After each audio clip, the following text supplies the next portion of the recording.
They say pain has a sound, a pitch, a rhythm. I can tell you exactly what it is. It's the creak of a hospital bed at 3 a.m., sterile sheets sticking to your skin while your bones scream with every breath. It's the high-pitched ring that follows a spinal surgery gone halfway to hell. And it's the sound of your own brother's laughter echoing through the thin walls, low, smug, dripping with betrayal. I was barely conscious, drugged half out of my mind, but not enough to miss that laugh. Not enough to miss what he said. She needs a man, not a pathetic cripple who can't even climb the stairs. I heard her laugh too. Claire, the woman I'd been ready to marry. The same woman who'd cried on my shoulder the day her mother died. The woman who kissed my forehead just hours before the operation and whispered, "Forever, no matter what." Forever turned out to be about 6 hours. Then the door opened. I knew the sound of those footsteps. Arrogant, confident. My brother Ryan had always walked like he owned every room he stepped into. Because, more often than not, he did. Born 2 years after me. But he was the golden boy. The one who could charm the devil himself into handing over his pitchfork and asking for an autograph. What I didn't expect was to see him standing there in my robe, sipping my coffee like he'd just rolled out of our bed. He looked down at me, face unbothered, like he wasn't actively twisting a knife into my spine, and said, "The wedding isn't being postponed. I'm marrying her instead of you."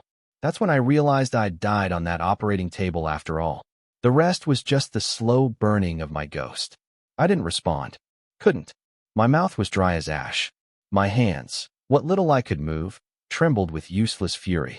The monitor beeped steadily beside me, my only witness. He left. Just like that. I didn't call the nurses. I didn't try to sit up. I just stared at the ceiling and counted the cracks in the paint. One for every way I'd been blind. One for every time I ignored the way Claire's phone lit up at night when she thought I was asleep. One for every time Ryan came by just to check in, staying a little too long, laughing a little too loud. 3 weeks passed. I left the hospital. Alone. No visits. No balloons or fake apologies. Not even a message. Claire and Ryan had vanished. Off on their twisted little honeymoon, no doubt. I couldn't walk. Not without pain. Not without effort. But I could think.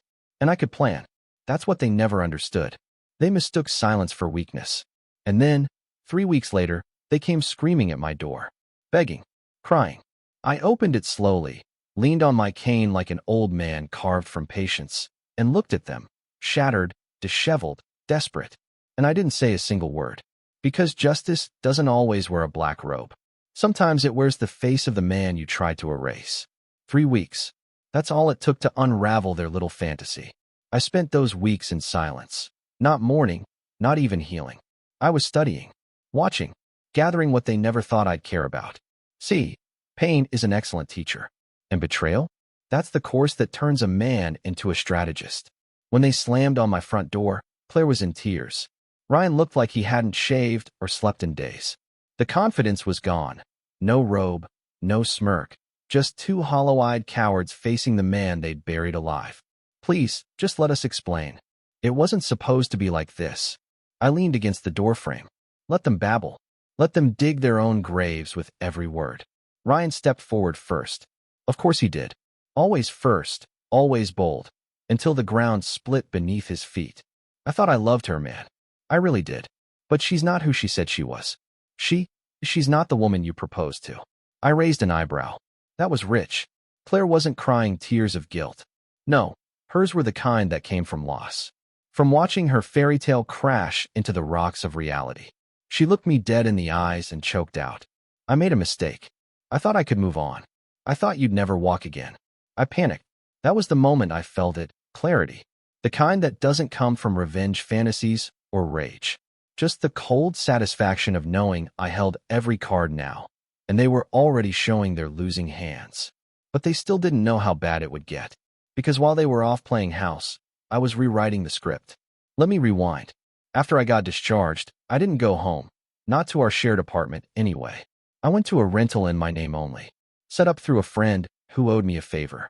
I stayed off social media, paid in cash, and for the first time in years, stopped being the safe one. No more loyal puppy. No more pushover. I became invisible, which made me the most dangerous man in the room. I hired a PI. His name was Marcus. Ex-cop, sharp eyes, no conscience. Within 4 days, I had a USB drive filled with photos.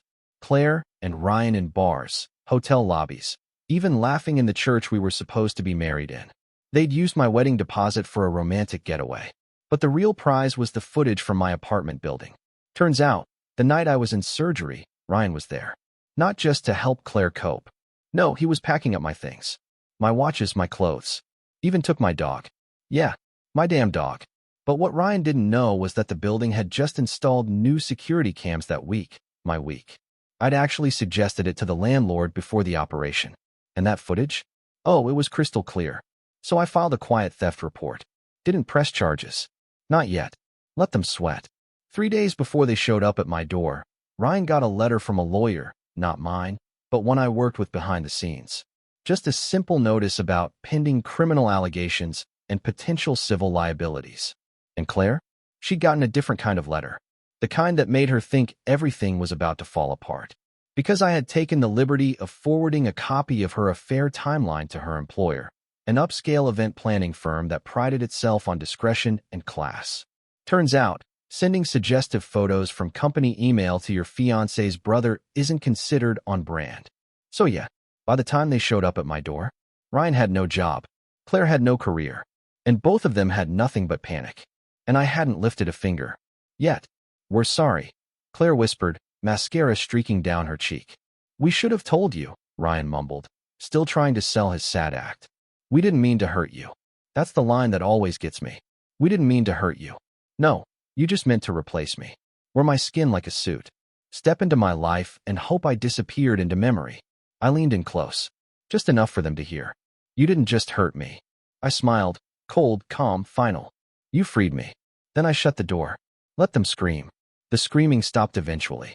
They stood on my doorstep for almost 10 minutes, pounding, pleading, yelling like children who broke the wrong toy and suddenly wanted forgiveness. Not because they felt bad, but because they realized they might be next. But I didn't open the door again. I didn't need to. I'd already opened the trap. See, the worst kind of revenge isn't loud. It doesn't come in shouting matches or swinging fists. It's quiet, surgical, designed to make them question reality piece by piece, until they can't tell whether they're falling or just standing still while the floor disappears under their feet. And I was damn good at designing things. Back when I had legs that worked right, I built systems, network architectures, secure communications platforms for a defense contractor. My name was on patents. I had clearance levels that made people nervous. I gave all that up for a slower life, for Claire, for peace. Funny thing about giving things up, you get to choose whether to take them back. So while Ryan was busy playing dress up in my life, and Claire was parading around like betrayal was just a hiccup in the love story, I was doing what I did best, building a system. I started by digging into their financials. Claire and I had shared accounts. Not many, but enough. She thought I'd forgotten. She thought my name was just attached to things and wouldn't matter. But I remembered every login, every password. She never changed them. Rule number 1 of betrayal. Always assume the other person is dumber than you are. Within hours, I transferred my portion of our joint savings, every penny I was entitled to, and a few she wouldn't even miss until it was too late. I canceled the utilities under my name at the apartment, shut down the auto payments for the wedding that was never going to happen. I left her with the venue deposit. Let her explain that loss to her parents. Then I turned my attention to Ryan. His pride? His precious image? That was the target. See, Ryan had built a reputation online, a lifestyle brand of sorts. He'd started a YouTube channel and Instagram account called Brother Built, all about motivation, lifting, alpha mindset nonsense. Tens of thousands of followers eating up every gym selfie, every steak dinner, every quote stolen from better men. But what his audience didn't know? He used bots to buy engagement, took donations from clients for fitness plans he never actually delivered, made a few offhand racist jokes in group chats that, lucky for me, Marcus the PI had screen capped in full resolution. It only took a few anonymous tips to get the ball rolling. A few disgruntled customers ready to speak up. A handful of receipts sent to the right watchdog account. 3 days later, his TikTok was nuked. A week after that, his fitness app was suspended for investigative review. That's when Ryan went quiet online. And when he's quiet, you know something's breaking. Claire tried to go back to work. She'd been a rising star in luxury event planning, working weddings for the kind of clients who'd blacklist you over a misplaced canopy. But now, she had a reputation for questionable conduct. Suddenly, brides weren't too comfortable having a woman known for sleeping with her fiancé's brother managing their dream day. I'd sent the timeline anonymously, of course. No return address. No fingerprints. Just a well-organized, bullet-pointed email with screenshots and calendar overlays. Every lie, every step, time-stamped and color-coded. The kind of thing that doesn't leave room for explanation. She was let go within 48 hours. Restructuring. Her face didn't make the company's updated brochure. Now here's the best part. I never told them I did it. That's the beauty of it. They started losing things slowly, steadily, but I stayed quiet. Played the ghost. Because nothing drives guilt harder into the bone than silence. Nothing makes the walls close and faster than wondering if the person you tried to destroy is the one pulling your strings. I didn't need revenge that left blood on my hands. No, I was going to make them feel exactly what I had. Powerless. Paralyzed. Forgotten. Funny how poetic that is. The cripple, they called me. And now? They were the ones crawling. They say the mind is the most dangerous weapon in a ruined man's arsenal. I'd argue it's memory. Because while they moved on like my love was disposable, I remembered everything. Every late-night promise. Every lie wrapped in silk. Every shared password, careless whisper, or offhand confession that, at the time, seemed harmless. Turns out, betrayers are sloppy. They count on your loyalty to make you forget the things they should have buried. But I didn't forget. And that's why I kept an insurance policy. Let me back up. A year before the surgery, Claire insisted we set up digital security. Password managers, cloud backups, biometric access. She wanted to feel secure, she said, like our lives couldn't fall apart from a stolen laptop or a phishing scam. I set up everything. Which meant, of course, I had the master access. She never questioned that. Claire never really saw me as someone capable of shadows. She loved that I was predictable, stable, boring, even. But boring men? We noticed things. Like the way she always saved her chat logs, even when she swore she deleted them. Or how Ryan, in all his brilliance, used the same damn password for everything. Birth year, football number, dog's name. It took me 5 minutes to get into his email. Less than that to sync his cloud. What I found? A library of filth. Screenshots. Photos. Some of Claire. Some not. Messages to other women. Jokes about me. Dopey big bro doesn't even suspect a thing. One read. Another. I should have done this years ago. She was always meant for me. But the cherry on top? A video. Claire, in the bed we used to share, straddling him. Her voice breathless, her hands on his chest, whispering. It feels wrong, but perfect. Perfect. That word stuck with me. I didn't rage. I didn't cry. I uploaded the video into an encrypted folder, backed it up on a drive hidden behind my old guitar amp, and wrote a little note, for release in the event of my death or disappearance. I never planned to use it, but the fact that it existed gave me power. See, the world Claire and Ryan came from? It runs on image. On perfectly curated profiles and champagne smiles. On birthday trips to Tulum and matching workout reels. Their followers are their currency. Their reputation is their religion. And I had the gospel truth.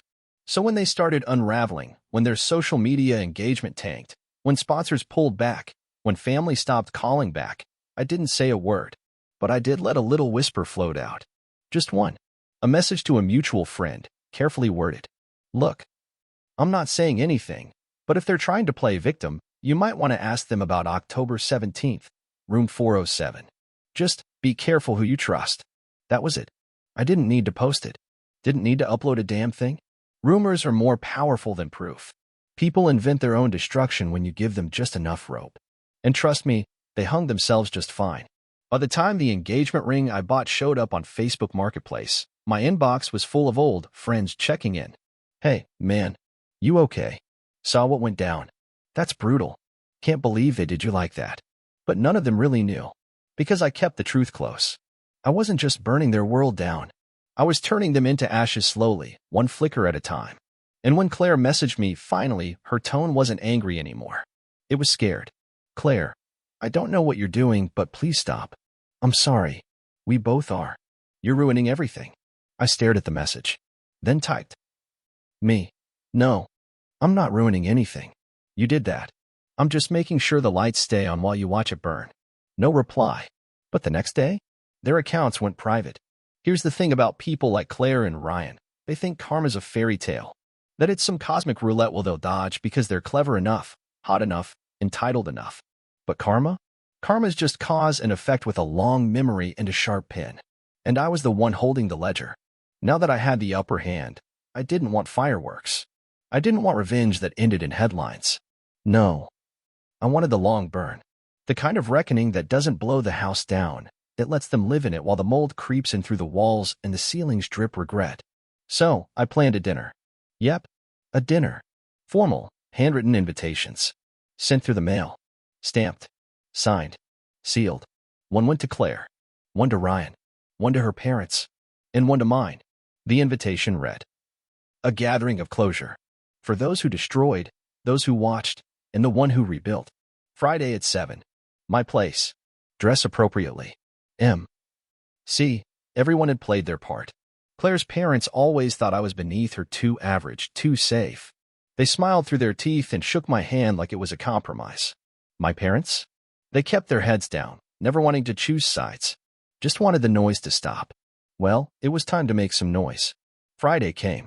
I wore a tailored suit, nothing flashy, just clean, sharp, decisive. I moved slowly, with the cane still, but deliberately. I'd been training quietly, rehabbing without their knowledge. Progress was steady, painful, but it was mine. The first to arrive were her parents. Polished, cold, curious. Then Ryan, alone. Jacket wrinkled, eyes tired, like the confidence had been drained through a sieve. Then Claire. She wore black. Not for mourning. For control. But that dress didn't hug her the way it used to. Her confidence didn't reach the doorway. She looked like someone walking into a courtroom, not a dinner. When everyone was seated, I didn't speak right away. I let them squirm. I poured wine, cheap wine. Not the kind they were used to. Let the bitterness sit on their tongues, unspoken. Then I raised my glass. To closure, I said. They didn't drink. Claire cleared her throat first. What is this? I smiled. Oh, just a meal among people who underestimated the wrong man. Ryan scowled. You think this makes you the bigger person? No, I replied. I think it makes me the smarter one. I laid it all out, one thread at a time. The fake accounts I'd created to seed the rumors. The burner email addresses used to tip off employers, investors, followers. The backup drives. The surveillance footage from the apartment hallway. Ryan carrying my things in the dead of night. Claire's little shopping spree with my card while I was unconscious. Their own words, their messages, their betrayal, displayed on the TV behind me, frame by frame. They didn't deny it. Couldn't. I wasn't looking for tears. I wanted truth. You could have just walked, I told Claire. You could have told me you had doubts. You didn't have to bury the knife in my back and twist it. She finally whispered, I didn't know you were capable of this. I leaned in. That's the problem. You never saw me. Her father tried to speak. Something about not dragging family through mud. I cut him off. Family doesn't sell out their son-in-law for a better photo op. My mother looked away. My father was silent. So I turned to Ryan. The last piece of the joke. You always wanted to be me. But you couldn't build anything on your own. You just take. My clothes. My woman. My life. But what happens when there's nothing left to steal? He glared at me like a child caught with his hand in the jar. I don't want revenge, I said. I want memory. I want this night etched into your skulls. Every time you try to start over, I want you to remember this table. I stood slowly, gripping the cane not out of weakness, but will. Dinner's over. No one moved. Eventually, one by one, they left. No hugs. No tears. No goodbyes. Just silence. Exactly what they gave me. They walked out in silence that night, but silence, that's just the quiet hum before the storm.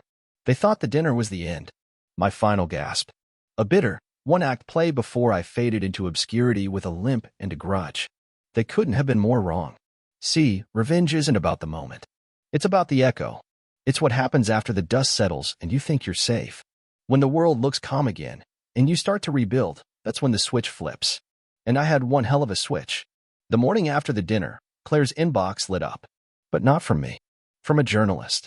A freelancer named Lyle Parkman, mid-tier tech writer with a specialty in ethical scandals and corporate wreckage. I'd been feeding him pieces of the puzzle for weeks under a pseudonym. A handful of documents here. An anonymous email there.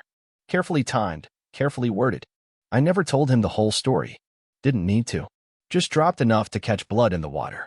A beloved wedding planner entangled in embezzlement from a failed boutique event firm, records, screenshots, contract violations.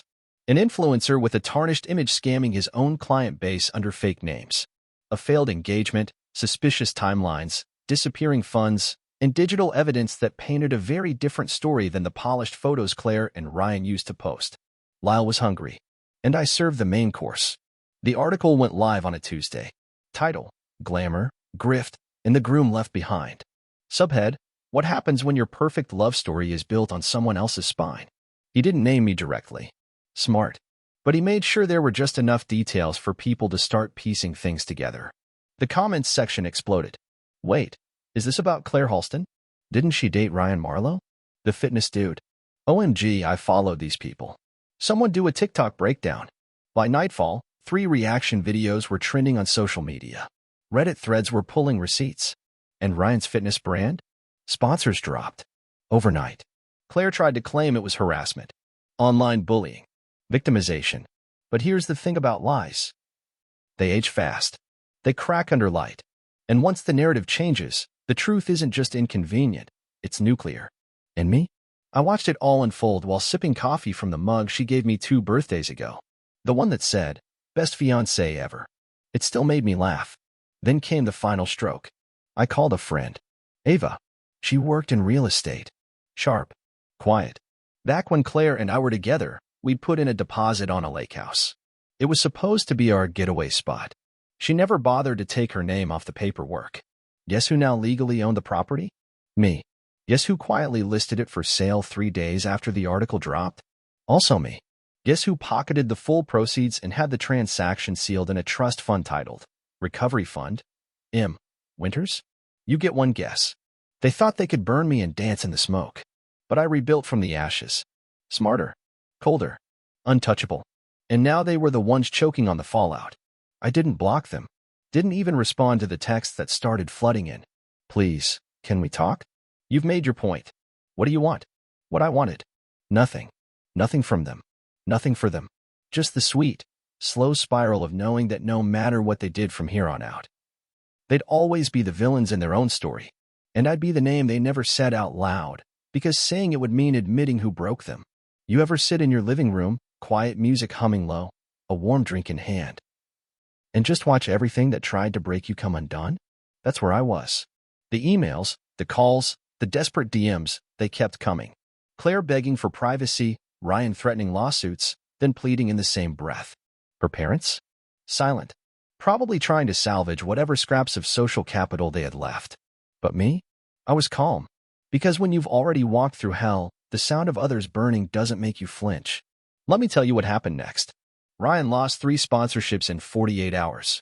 One of them, a protein supplement company, publicly cut ties, citing ethical concerns. His YouTube channel got demonetized after a wave of community flags. Even his podcast, Built for More, quietly removed from Spotify. Claire's situation? Even worse. Remember that lake house I sold? She tried to claim ownership, threatened legal action. But the account I put the money into? Ironclad. Trust-funded, airtight, fireproof. When she emailed me directly, finally breaking her silence with more venom than guilt, I let her vent. Let her blame me for ruining her life, for being cruel, for humiliating her in public. I didn't even type a reply. Just sent back a single image. A screenshot of her text to Ryan from 8 months ago.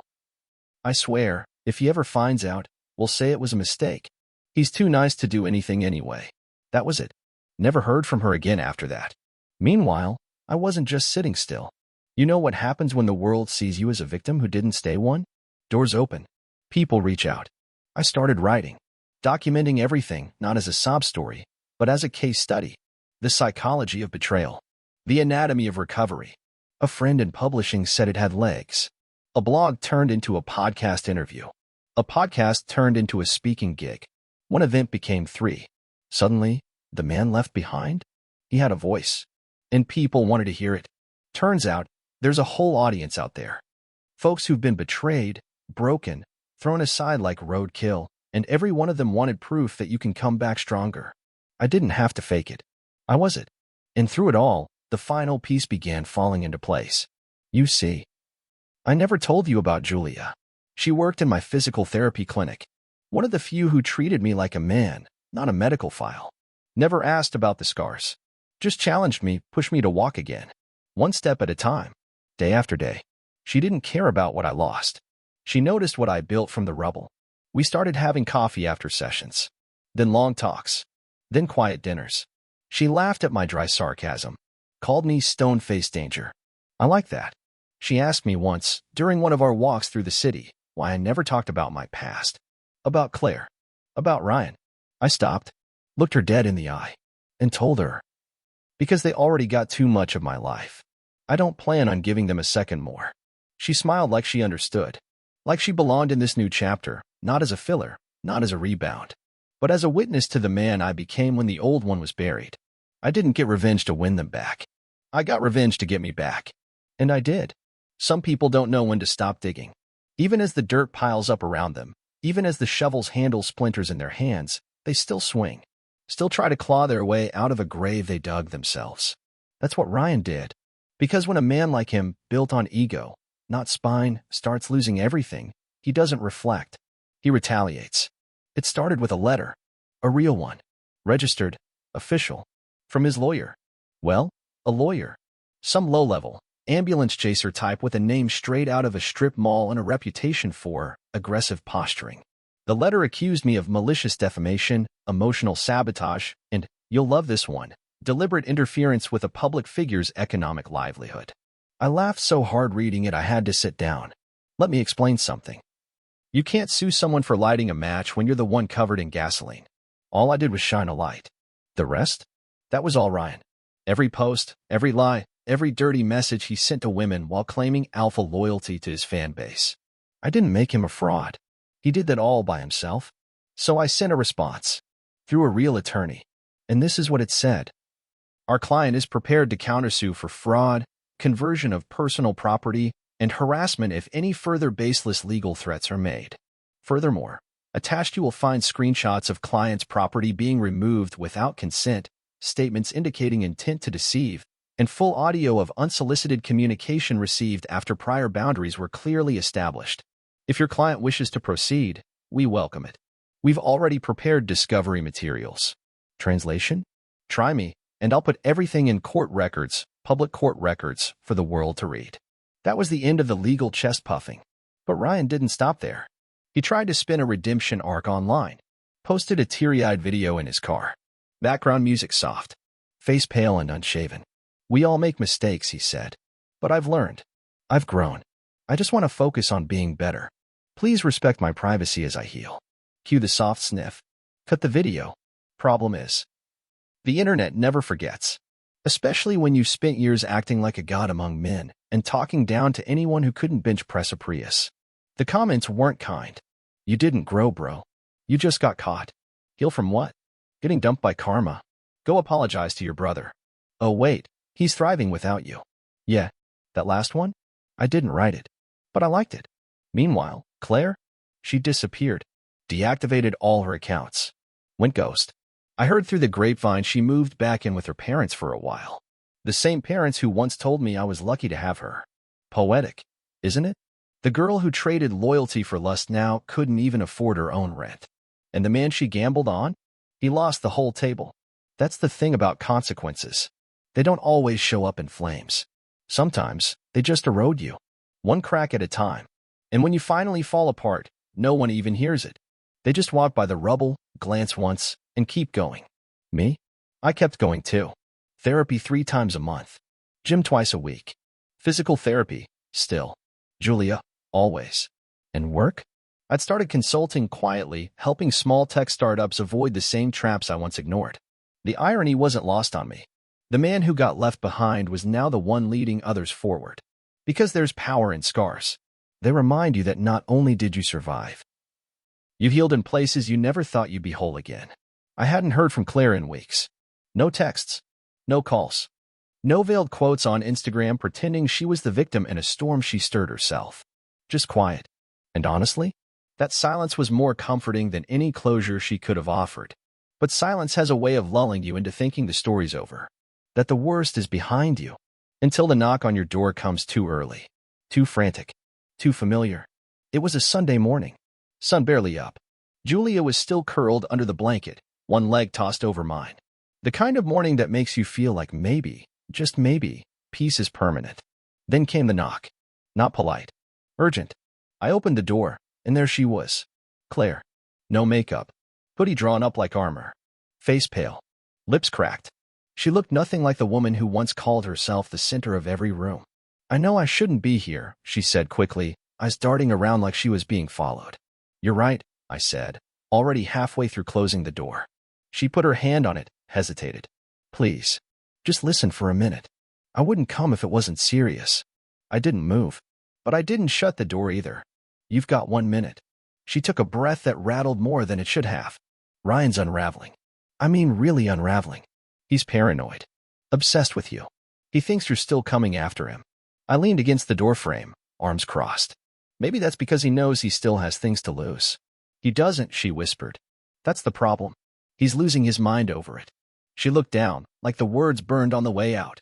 He started talking about getting back at you. My jaw didn't move, but my knuckles tensed on instinct. How? I don't know, she said. But it's ugly. He mentioned your new girlfriend. He knows her name. That got my attention. He said, Claire swallowed, eyes glossy. He said if he couldn't have the life he stole from you, then you shouldn't have it either. There it was. The desperate cry of a sinking man. One last flail to pull someone else down before the water closes. I didn't thank her. Didn't offer comfort. Claire hadn't come to protect me. She came to warn me because she was scared of what he might do, and if he did it, she'd be complicit again. She didn't care about justice. She just didn't want more blood on her name. I stepped forward, lowering my voice. Claire, let me be clear. I don't need to come after Ryan, because he's already dismantling himself better than I ever could. I just gave the world the receipts. But if he touches Julia? If he so much as speaks her name again? My eyes met hers. Cold. Unshaking. I won't warn him. Claire nodded slowly. She understood. Then she turned and walked away, smaller than she'd ever been, like a canary that once thought it was a hawk, until the cage collapsed. That night, I told Julia everything. No spin. No softened edges. And instead of backing away, she reached out and took my hand. Let him come, she said. I'm not scared of ghosts. She meant it. But I was done playing defense. The final move? It was mine to make. He did it. Ryan crossed the line. And he didn't just inch over it. He sprinted across, grinning like he'd finally taken back control. Like he'd wrestled fate to the ground and carved his name into my second chance. But here's the thing about fate. She doesn't forget the ones who mock her. And I never let go of the gun. I just waited until he stopped dancing long enough to give me a clean shot. Let me walk you through it. 3 days after Claire's warning, Julia's car alarm went off at 2:17 a.m. She was asleep. I wasn't. Something inside me had been wired to wake up for danger ever since that hospital bed. You don't spend nights staring at the ceiling, remembering betrayal in surround sound, and not come out of it with instincts sharper than a wolf's. I slipped on shoes, grabbed the bat I kept by the nightstand, not for violence, just presence, and walked out. The car was untouched. But the driver's side door? Marked. A single, crude scratch. Deep. Meant to be noticed. Meant to threaten. I called Marcus, the PI. Told him what happened. Asked him for a favor. He was already ahead of me. Turns out, Ryan had been asking around. Small circles. Bars. Places he knew I'd once frequented. And someone had followed Julia. Once. That was all I needed. Now, I didn't go to the cops. Cops are reactive. Me? I prefer preemptive measures. So I had Marcus install a full security system. Discreet. Cameras, motion alerts, plate scanners. The whole setup. I logged every time Julia left for work. Made sure someone walked her to her car. And I did what most men forget to do when they're wronged. I documented everything. Ryan wanted to play with fire? Fine. But I had the fire marshal on speed dial. Then I made my move. See, when you know your enemy wants to ruin you publicly, you don't hide, you invite him to try. So I made a post. Simple. Clean. Subtle. A photo of me and Julia at a charity tech event. Dressed up. Smiling. Captioned. Some rebuild with nails and wood. I rebuilt with peace. Funny how that threatens people who only know how to steal. No names. No hashtags. But Ryan saw it. And he cracked. His reply came 2 hours later, buried in a rage post on his dead-end fitness page. Funny how some people act like saints while sabotaging lives behind closed doors. You're not noble. You're just a snake with a limp. I didn't respond. I let the crowd do it for me. His comments lit up with accusations, mockery, even memes. One showed Ryan holding a wedding ring like Gollum holding the One Ring, with the caption, "My precious brother's life." The next day, I got an email from his old sponsor, the one that had quietly pulled out after his scandals. They were reconsidering future partnerships. Asked if I'd be open to a conversation about brand integrity, given my recent visibility. I didn't laugh, but inside, I was already writing the next chapter. And Ryan? He did what he always does. He tried to throw one more punch on his way down. A fake profile. A DM to Julia. Anonymous, threatening, disgusting. But the moment she showed it to me, we traced the IP. Guess what? He sent it from the gym. The same gym where he still trained. Still held on to that last illusion of strength.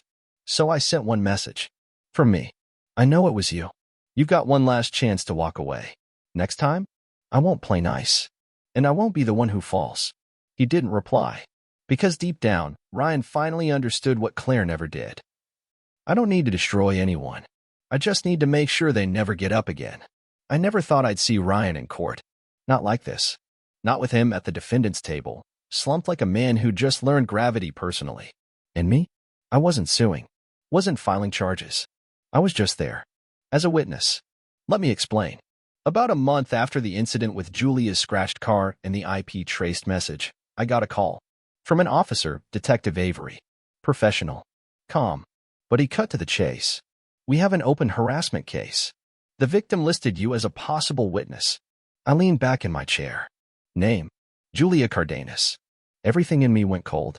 Turns out, after that last anonymous message, she did file a report quietly, with just enough detail to force their hand. She hadn't told me because, in her words, I wanted to protect you from having to relive it in front of him.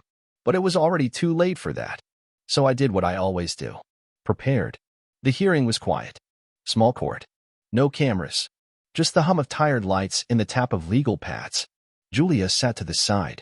Calm. Collected. The very definition of grace under fire. Ryan? He looked wrecked. The man who once stood in my robe, sipping my coffee, declaring my life as his own, he couldn't even meet my eyes. Maybe it was the weight of the evidence.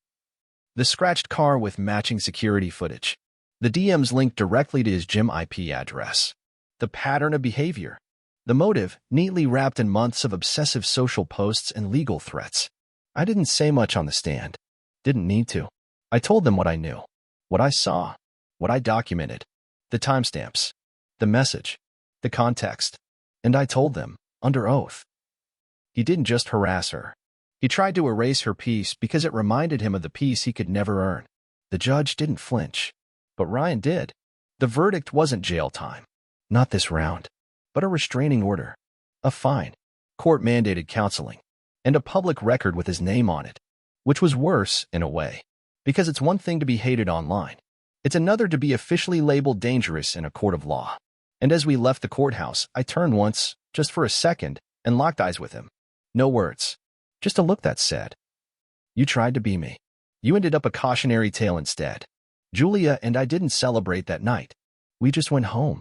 She curled up next to me on the couch, wrapped in the quiet safety we fought like hell to protect. I kissed the top of her head and whispered, "He doesn't get another chapter in this story." She smiled, and we let the silence say the rest. I thought the war was over. Claire, gone. Ryan, publicly gutted. Julia, safe. Me, free. But sometimes the wounds that cut the deepest aren't from the knife you watched coming. They're from the one tucked in a friend's sleeve. It started with a message. From a guy named Owen. I hadn't seen his name pop up in over a year. We used to work together in the early days, before my life flipped upside down, before loyalty became just another illusion. He was always solid. Dry humor, sharp mind. One of the few people I once called brother, without a drop of blood between us. So when I saw the message, I clicked. Owen, you ever wonder why Ryan was always 2 steps ahead back then? Why he knew things you never told anyone? My heart didn't race. It clenched. Me, you know something? Owen, yeah. I was stupid. I told him. I told him you were thinking about proposing to Claire before you did. Told him about your back surgery. He asked, said he wanted to plan a surprise. I stared at the screen. And just like that, the puzzle snapped together in a way I never expected. Ryan hadn't stumbled into betrayal. He prepared for it. Laid the groundwork early. Knew about the proposal before I even bought the ring. Knew about the surgery, used it to time his move. He waited until I was at my weakest. Until I was on that table, vulnerable and drugged and broken. And then he struck. Because he had help. Owen didn't mean to betray me. That's the part that gutted me most. He was just careless. Thought it was harmless shop talk. Didn't know the poison he was handing to a snake. But betrayal doesn't care if it's accidental. It still ruins you just the same. We met at a dive bar. Me and Owen. He looked older. Guilt does that to a man. He didn't shake my hand at first, just sat there, nursing a beer like it was the only thing keeping him grounded. I didn't know, man. I swear. If I had even a clue what he was gonna do. I sipped my drink slowly. Let the weight of it all hang in the air. You didn't betray me on purpose, I said. But your silence? That was deliberate. He nodded. Couldn't argue. Why now? I asked. He looked at me, eyes red-rimmed. Because watching Ryan fall apart made me realize I helped him build the tower. And you were the one holding it all up. I didn't forgive him. Not really. But I understood. We shook hands when we left, but the trust we'd once shared? That stayed in the bar. Julia didn't say much when I told her. She just wrapped her arms around me that night and whispered, You keep looking for rock bottom, but I think you already hit it. And now? You're just climbing back up. She was right. Betrayal stopped surprising me. It just made me sharper. Of all the people who could have knocked next, I wasn't expecting her. Not her. Not the woman who gave birth to me, kissed my scraped knees, and then stood perfectly still while my brother set fire to my life. It was late afternoon when she showed up. Not with tears. Not with groceries or some half-wrapped apology in a Tupperware container. She just stood there. A little shorter than I remembered. Eyes older. Lips pressed tight like she hadn't decided yet if she was sorry or still afraid of what she'd come to say. I opened the door slowly. Mom. She nodded, like she wasn't sure if I was going to slam the door or let the wind do it for me. Can I come in? I held the door. Wordless.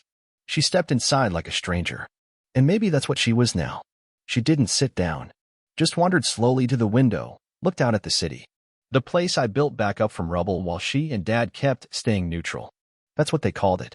Staying neutral, as if my life was some political debate and not a demolition site with me still buried in the wreckage. She finally spoke. I saw the court record. The article. All of it. Took you long enough, I said. Not bitter. Just tired. I didn't know what to say. I looked at her hard. That's the problem. You never said anything. Not when he stole from me. Not when she left me for him. Not when I was lying in that hospital bed wondering if I'd ever walk again, and neither of you called. She flinched at that last part. But it was the truth. And truth doesn't soften because it's inconvenient. You always protected Ryan, I said. Even when he was wrong. Especially when he was wrong. She turned, finally facing me. He was your brother. No, I said. He was your favorite. That silenced the room. And in that silence, I saw it, the guilt. The crumbling of every excuse she'd rehearsed in the car ride over. Your father, she started. Doesn't matter, I cut in. You had your own mouth. You chose silence. And silence? It chooses sides. Her shoulders slumped. It was the first time I ever saw my mother look like a person and not a figure. No more pedestal. No more distance. Just a woman who watched one son bury another with a grin and said nothing. She finally whispered. We were wrong. I was wrong. I didn't respond. There are some apologies you wait years for. And when they finally come, they don't fit. Like a key to a house that's already burned down. She didn't stay long. Said her piece. Looked around the place like she was trying to memorize it, like she knew she wasn't coming back. And maybe she wasn't. As she reached the door, she paused. I still love you, she said. I nodded once. I know. But love without loyalty? That's just a story you tell yourself when it's too late to be anything else. Julia didn't ask for details that night. She saw my face and just knew. She ran her fingers through my hair as we lay in bed and whispered, You don't have to carry them anymore. And for the first time in years, I believed it. There it was, still tucked in the back of my drawer, behind old receipts, a set of dead batteries, and a pair of cufflinks I hadn't worn since I was naive enough to think love came with guarantees. The engagement ring. The one I bought when I still believed in forever. Simple. Elegant. A vintage cut with a quiet kind of fire. The kind of thing Claire once said she dreamed of, when she still spoke to me in wishes instead of warnings. I never returned it. Not out of sentiment, but because some things deserve to sit. To gather dust. To become relics of what almost was. But now? It was time to put it to use. I found her new address through the most poetic method imaginable, forwarded mail. She never updated her billing info on one of our old streaming accounts, one I'd quietly reactivated out of curiosity. And there it was, plain as day. A downtown apartment, barely furnished, walking distance from nothing. Probably rented under desperation, not choice. I packaged the ring in a black box, no note. No message. Just the ring and a small slip of paper folded once. Inside was a printed screenshot. Claire. In Ryan's arms.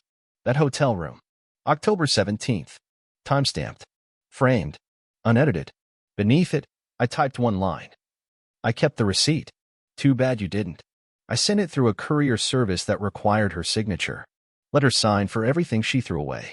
I don't know how she reacted. I didn't want to. Because this wasn't about her response anymore. It was about closure that didn't ask permission. About making sure that ring, the symbol of a promise she shattered, ended where it belonged. Back in her hands, too heavy to wear.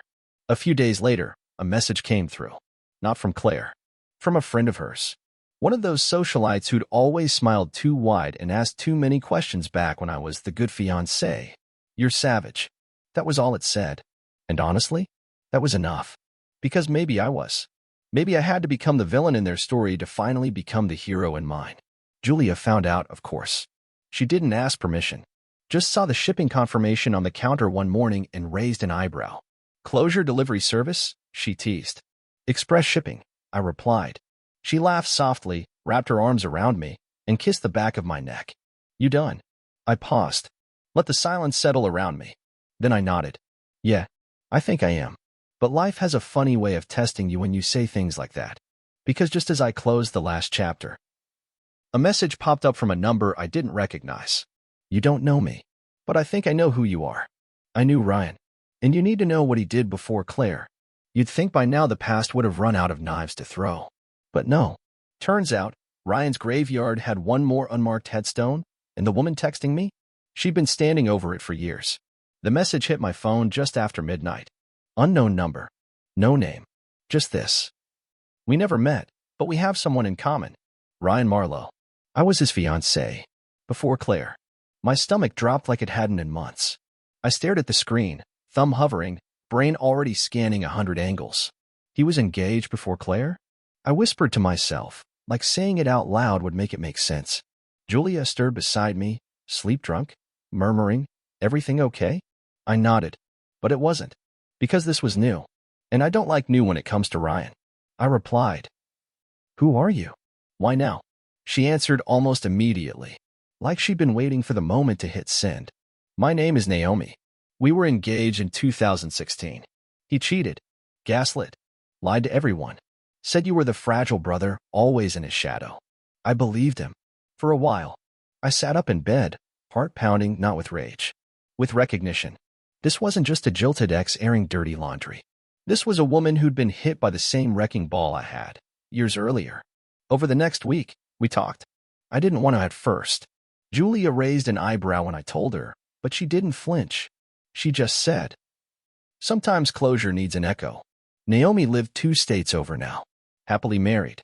Kids. But the scar Ryan left? Still there. And the story she told? It was like listening to a twisted audiobook of my own life. Ryan had proposed fast, 3 months in. Had the same alpha energy, same love bomb routine, same my brother's the safe one. But I'm the one who feels speech. He borrowed money. Lied about debt. Flirted with her sister. Gaslit her when she caught him. Cheated with her best friend. She found out 2 weeks before their wedding. Canceled everything. Told no one. Buried it. Until she saw my name in the article about Claire. I thought I was the only one, she wrote. But you made it through. I didn't reply right away. Because the truth? It gutted me. Knowing Ryan didn't just stumble into betrayal. He trained for it. Perfected it. I was never his first victim. I was just the first one who fought back. I asked Naomi if she wanted me to do anything. She said no. She didn't want revenge. She had a family now. a life. She just wanted me to know. And as I stared at the photo she sent, her engagement ring, the one she never returned, sitting at the bottom of a glass of red wine from the night she dumped him, I realized something. Ryan never broke me. He just revealed me. I texted Naomi one last time. You weren't his casualty. You were his rehearsal, and I was his finale.